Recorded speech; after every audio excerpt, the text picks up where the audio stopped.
If you have fine or thinning hair, they're not the same, this video is for you. I used to have quite a bit of thinning in the front, but my hair bounced back using oral minoxidil and also my ASLF formulas, hair growth boost serum.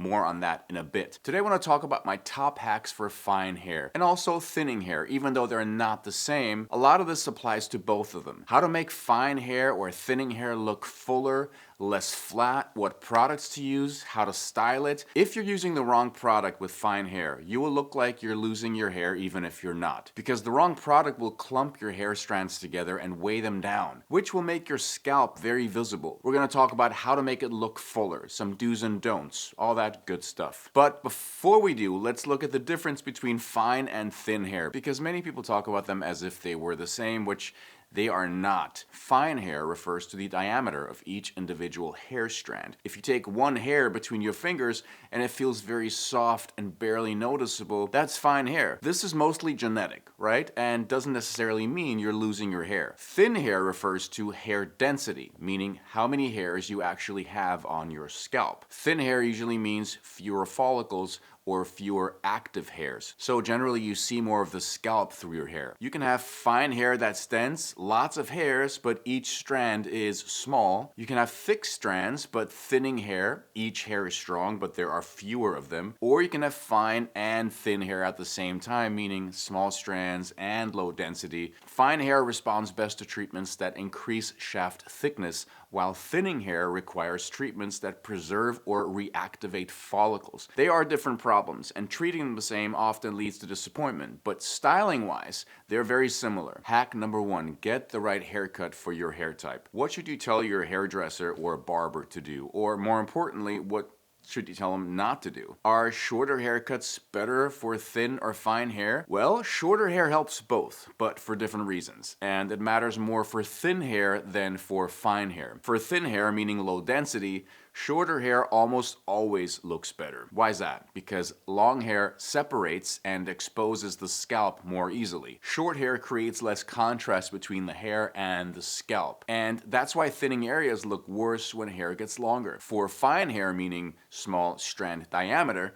shorter hair can help, but it's not mandatory. So that's the kind of hair I have, right? I have fine hair, but I have a lot of hair. Shorter hair would still help because you have less weight pulling the strands flat. There's a more natural lift at the root, and hair appears thicker because it stands up more easily. But fine hair can still look good longer if your density's good and your hair has texture or layers. And also, if you style it, add some lift to it. And we'll talk about that next. A quick note on communication with your barber or hairstylist. They quite often want to get out the thinning scissors, and thinning scissors will chop into the hair and add more texture. So for people with fuller, thicker hair, this is great because it'll add some body to the hair, right? But you have fine hair or you're dealing with some thinning, you are running the risk of being able to see straight down into the scalp. Thinning scissors are fine on the sides to remove some bulk, but never in the front. That's the last thing you need if you have fine or thinning hair. Before we get to the second hack, I want to tell you about the ASLF Formula's Hair Growth Boost Serum. This serum has been keeping my hair full and healthy. It uses Densidyl, a patented and award-winning microalgae complex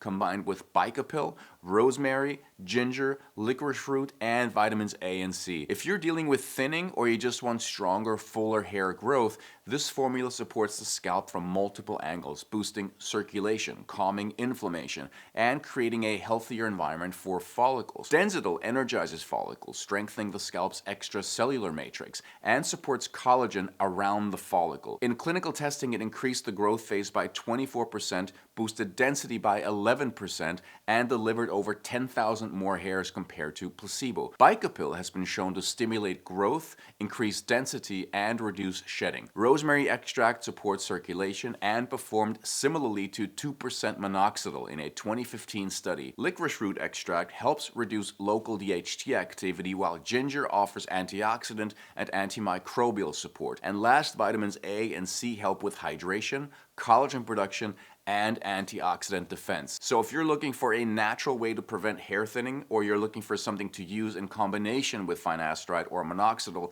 the ASLF Formula's Hair Growth Boost Serum with Densidyl brings together science-backed ingredients for a fuller, healthier looking scalp. So click on the link in the description box to learn more. Now back to the video. Hack number 2, wash your hair twice a week 3 times max. Washing your hair less, if you have fine hair, will help you keep your hair looking fuller. And if your hair gets greasy in between washes, use a dry shampoo. I really like this one. It has great ingredients and there's no obnoxious flowery fragrance. And using dry shampoo between washes really adds more fullness, which is awesome. Make sure you get it all the way down to your scalp. And then you can use a brush to get rid of any residue or just use your fingers. And you can also add a bit more hair product to restyle it. Done. And when you do wash your hair 2 times, 3 times max, finish with cold water because cold water will expand the hair and plump it up. I really hate taking cold showers, but I lower the temperature at the end just to rinse my hair with cold water. Makes a big difference. Obviously, use a gentle sulfate-free shampoo. I've talked about the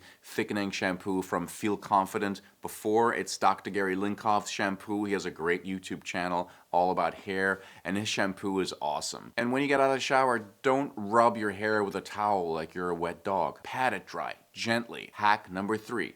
Before you let your hair air dry or you're using a blow dryer, I find that when I let my hair air dry, it's really flat. So I do use a blow dryer, and I'll tell you about that next. But before you do that, use a thickening serum or a spray. I really like this one. It's called the Nioxin Density Defend Diamax Advanced Hair Thickening Serum with caffeine and niacinamide. It's really great. And I feel the difference when I don't use it. The only thing I don't love is the fragrance. I don't know why everything has to smell so strong, but otherwise this is a great product. You give it a few sprays like this, focusing on the area that you're most concerned about. For me here up front, I also have a big scar right here. So that makes it seem like my hair is thinning, and the thickening spray really makes a difference in this area for sure. If you're blow drying your hair, which I generally do since I don't have that much time in the mornings, but also because my hair tends to fall super flat if I just let it air dry, you don't want to blast your hair and scalp with scorching heat.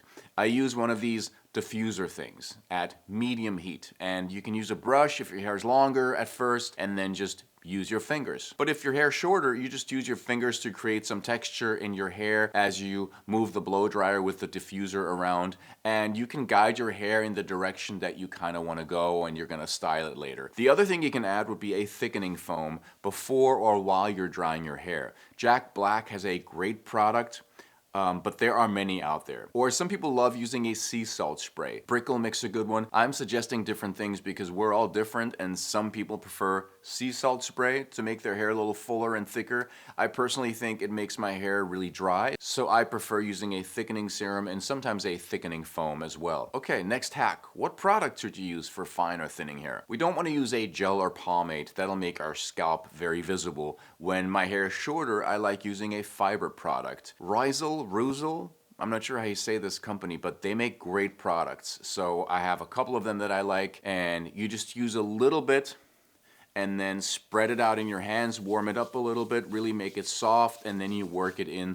And I always start in the back and on the sides. When my hair gets a little bit longer, like it is now, I need something a bit creamier, and I like this product by, again, I don't know how to say them, Rizel, or also this one by Jack Black. And when I'm done styling, I like how my hair looks, then I just spray it with a little hairspray. Just don't touch your hair right after you've sprayed it because that'll mess everything up. Okay, hack number 5. If you're thinning in some areas, or if you have a scar on your scalp like me, and you want to make your scalp less visible, you can use hair fibers. Topic makes a great product, and I do this after I've styled my hair. You can get this pump thingy that goes on top of the fiber container, and it makes it super easy to apply to the scalp. It just blows some fibers right where you need it. I find that it works best when you don't get too close to your scalp, because sometimes it just sprays a blob on your scalp and then that looks way too dark. So those are my hacks for making thin hair look fuller. Let me know what works for you. I'd love to hear from you, and maybe you should watch my video about the top 4 hair serums on the market next.